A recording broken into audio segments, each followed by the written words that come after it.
अस्सलाम वालेकुम। Welcome to AK bio. आज हम ट्रांसक्रिप्शन के बारे में स्टडी करते हैं। सबसे पहले इंसान का जो कंप्लीट जीनोम है ये 23 सेट ऑफ क्रोमोसोम में स्टोर होता है। 1 से लेकर 22 सेट्स को हम ऑटोसोम्स कहते हैं, जबकि 23rd पेयर को एलोसोम या सेक्स क्रोमोसोम्स कहते हैं।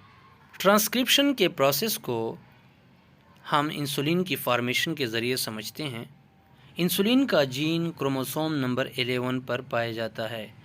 इस क्रोमोसोम में डिफरेंट 100 ऑफ जीन्स हो सकते हैं जो कि डिफरेंट पोजीशन पर मौजूद होंगे। जो इंसुलिन जीन है ये असल में पी आर्म पे 15.4 पोजीशन पर पाया जाता है।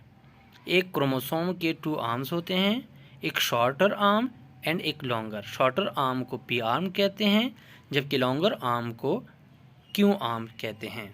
डीएनए न्यूक्लियस से बाहर नहीं जा सकता, इस वजह से एक एमआरएनए की फॉर्म में इंफॉर्मेशन को कोड कर देता है।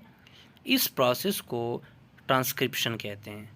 एमआरएनए साइटोप्लाज्म में राइबोसोम्स के पास जाता है और फिर इसको प्रोटीन में कन्वर्ट कर देता है।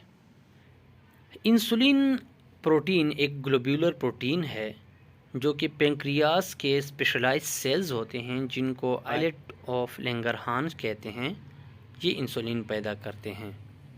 इंसुलिन 2 प्रोटीन चेन्स पर मुश्तमिल होता है, एक अल्फ़ा चेन और दूसरा बीटा चेन।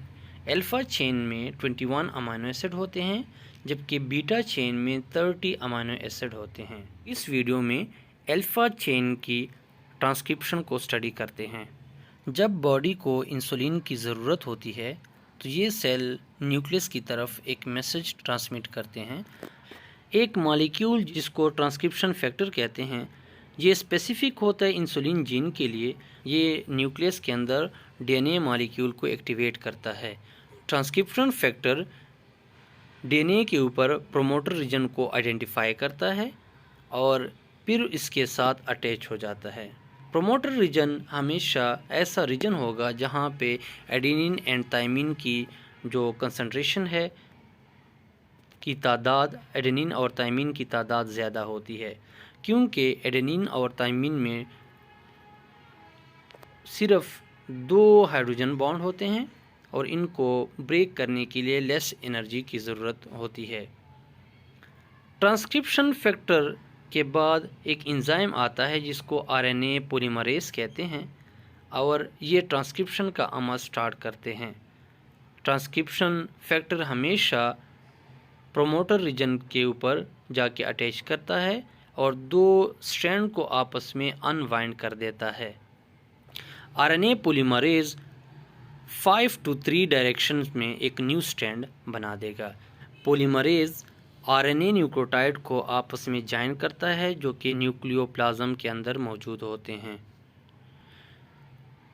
आरएनए न्यूक्लियोटाइड्स बिल्कुल डीएनए की न्यूक्लियोटाइड की तरह के ही होते हैं, बस सिर्फ 1-2 चेंजेस होते हैं। सबसे पहला चेंज, आरएनए के अंदर जो न्यूक्लियोटाइड होते हैं वो राइबोज शुगर कंटेन करते हैं। राइबोज शुगर का मतलब कि जो कार्बन नंबर 2 होगा उसके ऊपर OH ग्रुप मौजूद होता है, जबकि डीऑक्सी राइबो न्यूक्लियोटाइड में पेंटोज शुगर में कार्बन नंबर 2 के ऊपर OH ग्रुप की बजाय सिर्फ H मौजूद होता है। दूसरा डिफरेंस कि एमआरएनए के अंदर यूरासिल मौजूद होता है, जबकि डीएनए में यूरासिल की जगह थायमिन मौजूद होता है। डीएनए स्ट्रैंड जिसको कॉपी किया जाता है उस स्ट्रैंड को टेम्पलेट स्ट्रैंड कहते हैं, जबकि जो उसके अपोजिट होगा उनको कोडिंग स्ट्रैंड कहते हैं, क्योंकि इनमें जो सीक्वेंस ऑफ न्यूक्लियोटाइड है वो एग्जैक्टली वैसी है जैसे कि एमआरएनए में मौजूद होती है। आरएनए पॉलीमरेज टेम्पलेट के साथ अपोजिट एमआरएनए की न्यूक्लियोटाइड को ऐड करेगा। जैसे कि अगर एडेनिन है तो उसकी जगह उसके अपोजिट कम्प्लीमेंट्री यूरासिल ऐड कर देगा, जबकि अगर थायमिन है तो उसकी जगह पे एडेनिन ऐड कर देगा। एक थोड़ी गलती हुई है, एडेनिन और यूरासिल के दरमियान डबल बॉन्ड होंगे, साइटोसिन और ग्वानिन के दरमियान 3 हाइड्रोजन बॉन्ड होते हैं। वो एरिया जहाँ पे डीएनए अनवाइंड होता है, जहाँ से ट्रांसक्रिप्शन स्टार्ट होती है, उस एरिया को ट्रांसक्रिप्शन बबल कहते हैं। जैसे आरएनए पॉलीमरेज ट्रांसक्रिप्शन का अमल ख़त्म करते हैं तो जो बैक वाला एरिया होता है वो दोबारा रिकॉइल कर जाते हैं, दोबारा डबल स्ट्रैंड बन जाते हैं।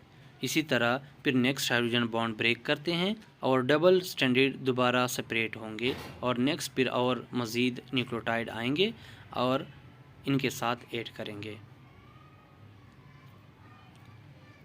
ट्रांसक्रिप्शन आरएनए तब तक जारी रहेगा जब तक टर्मिनेशन सीक्वेंस नहीं आता। टर्मिनेशन रीजन जीन के लास्ट पे एक रीजन होता है जहाँ पे ट्रांसक्रिप्शन का अमल स्टॉप हो जाता है।